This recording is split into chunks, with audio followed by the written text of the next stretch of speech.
काली बहन का हैंडसम और गोरी बहन का बदसूरत पति।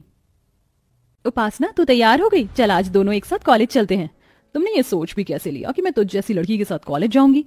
उपासना, हम दोनों बहनें हैं। इसी चीज का तो दुख है कि हम दोनों बहनें हैं। एक बार तो खुद को शीशे में देख और मुझे देख, तुझ में और मुझ में जमीन आसमान का फर्क है। उपासना की ये बात सुनकर काजल दुखी हो जाती है और अपना बैग लेकर कॉलेज के लिए निकल जाती है। तो वहीं दूसरी ओर जब उपासना मुंह बनाकर जाने लगती है तो विमला उसे रोक लेती है। अरे उपासना बेटा, तू बिना खाए कहाँ जा रही? और काजल को क्या हुआ? आज उसने भी खाना नहीं खाया, ऐसे ही चल पड़ी। होना क्या है, हमेशा की तरह साथ में चलने के लिए कह रही थी और जब मैंने उसे उसकी हकीकत दिखा दी तो मुंह बनाकर चली गई। पता नहीं ये लड़की कब समझेगी। कितनी बार मैंने इसे कहा है थोड़ा मेकअप कर ले, क्रीम लगा ले, पर नहीं, इसे तो अपना काला रंग ही पसंद है। इससे तो मैं परेशान आ गई हूँ। काजल और उपासना दोनों ही विमला की सगी बेटी थी, पर फिर भी विमला अपनी दोनों बेटियों में फर्क करती थी। ऐसे कुछ दिन बीत जाते हैं और एक दिन उपासना और काजल कॉलेज से घर आ रही होती हैं। रोड पर पानी भरा होता है, तभी एक बच्चा वहां से गुजरने लगता है, पर सामने से आ रही गाड़ी काजल देख लेती है और उस बच्चे को अपनी ओर खींच लेती है, जिस वजह से पानी के छींटे उपासना के ऊपर आ जाते हैं। बेटा तुम ठीक तो हो? तुम्हें दिखाई नहीं दे रहा था, सामने से गाड़ी आ रही है। अगर अभी तुम्हें चोट लग जाती तो? उसका तो पता नहीं, पर आज ये साबित हो गया काजल कि मैं तेरे साथ कहीं आ जा नहीं सकती। तेरी वजह से और इस बच्चे की वजह से मेरे इतने महंगे कपड़े और मेकअप खराब हो गए। अब क्या मैं ऐसी हालत में घर जाऊंगी? अरे कोई बात नहीं उपासना यार, हम तेरे दोस्त हैं, कब काम आएंगे? तो हमारे साथ हमारे घर चल, हमारा घर यहीं पास में है। और वैसे भी जब तुम दोनों बहन एक साथ चलती हो तो लगता है कि दिन और रात एक साथ चल रहा है। उपासना के सारे दोस्त काजल के काले रंग का मजाक उड़ाते हैं और उपासना चुपचाप सब सुनती है। कुछ देर बाद उपासना अपने दोस्तों के साथ उनके घर चली जाती है और बेचारी काजल आंखों में आंसू लिए वहां से निकल जाती है। पर यह सब कुछ विक्रम नाम का एक लड़का देख लेता है जो कि काफी हैंडसम था। वो घर जाकर सारी बात अपनी माँ को बताता है और अपनी माँ से कहता है, माँ, उसका सांवला रंग और गोरा दिल देखकर मेरा दिल उस पर आ गया है। माँ, वो मेरी कॉलेज की ही है। आप प्लीज मेरा रिश्ता लेकर उसके घर चलो ना। अच्छा ठीक है बाबा, ले जाऊंगी उसका रिश्ता, पर पहले तू अपने एग्जाम तो क्लियर कर ले और अपने पापा की कंपनी संभाल ले, क्योंकि कोई भी माँ बाप बेरोजगार के हाथों में अपनी लड़की का हाथ नहीं देते।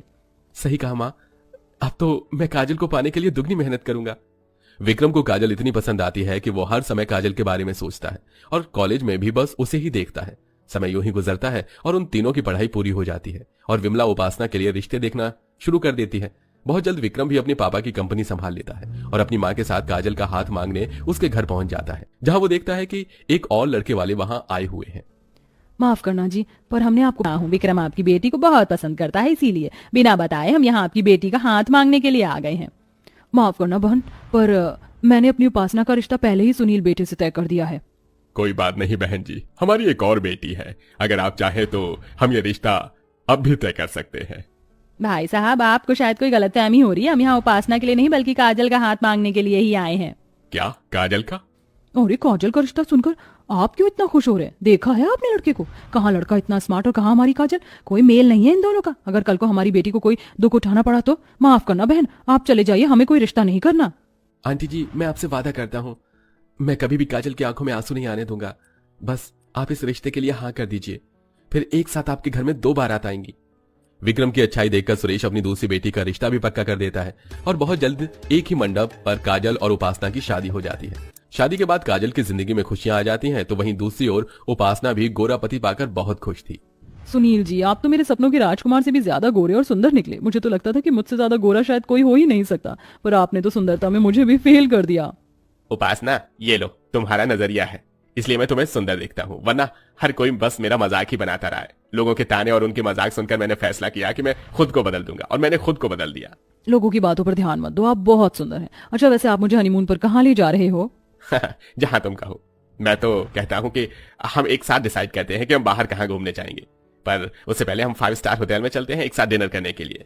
क्या 5 स्टार होटल में? Thank you so much Sunil ji, मेरी जिंदगी में आने के लिए। सुनील जैसा पति पाकर उपासना बहुत खुश थी, पर उसकी यह खुशी ज्यादा देर नहीं टिकती। कुछ देर बाद जब सुनील अपना मेकअप उतारकर अपने असली रूप में उपासना के सामने आता है तो अपने पति का काला रंग और रूप देखकर और बदसूरत चेहरा देखकर उपासना हैरान हो जाती है। तुम्हारी जैसी बीवी पाकर मेरी जिंदगी का मकसद पूरा हो गया। अब मुझे इस मेकअप की जरूरत नहीं है। मैं अपने असली रूप में तुम्हारे साथ रहूंगा। ये आपको क्या हो गया? आप इतने काले बदसूरत कैसे हो गए? आप मेरे साथ कोई मजाक कर रहे हो ना? उपासना, मैं क्यों तुम्हारे साथ मजाक करूंगा? मैंने तुम्हें बताया था ना कि लोग मेरा मजाक बनाते थे क्योंकि मैं काला था, और यही मेरा असली रंग है। और तुम तो मुझे दिल से प्यार करती हो, फिर तुम मेरे काले रंग को देखकर हैरान क्यों हो गई? नहीं, मैं एक काले इंसान की बीवी नहीं बन सकती। तुमने मुझे धोखा दिया है, दूर रहो मुझसे। सुनील का असली रूप देखकर उपासना की अपनी आंखों पर विश्वास नहीं होता और ना ही वो इस बात को मानने को तैयार होती है और अपनी माँ को फोन करती है। माँ, ये तुमने क्या किया? तुमने मेरी शादी काले कलूटे बदसूरत के साथ कर दी और उस काजल की शादी इतने हैंडसम लड़के के साथ, जबकि हैंडसम लड़का मुझे मिलना चाहिए था, पर मुझे वो काला बदसूरत पति मिल गया।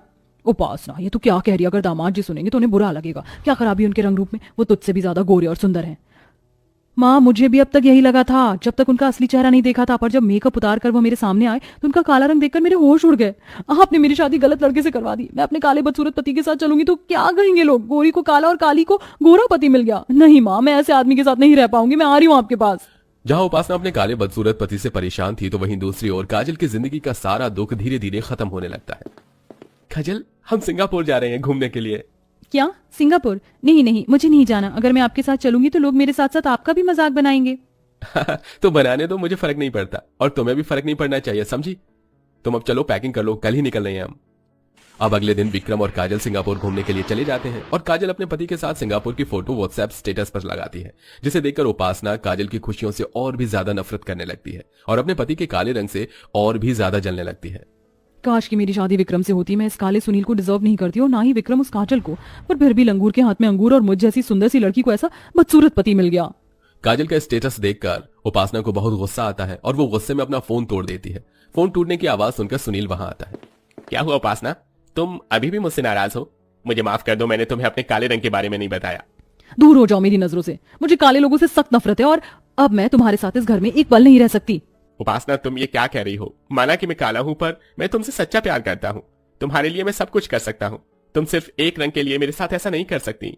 सुनील उपासना को काफी रोकने की कोशिश करता है पर उपासना नहीं रुकती और अपनी माँ के पास चली जाती है। तो वहीं दूसरी ओर शादी के बाद काजल को सारी खुशियां मिलती हैं जिसके लिए वो तरसती थी। शादी के बाद काजल एक खुशहाल जिंदगी जीती है और उपासना सारी जिंदगी अपने मायके में रहती है।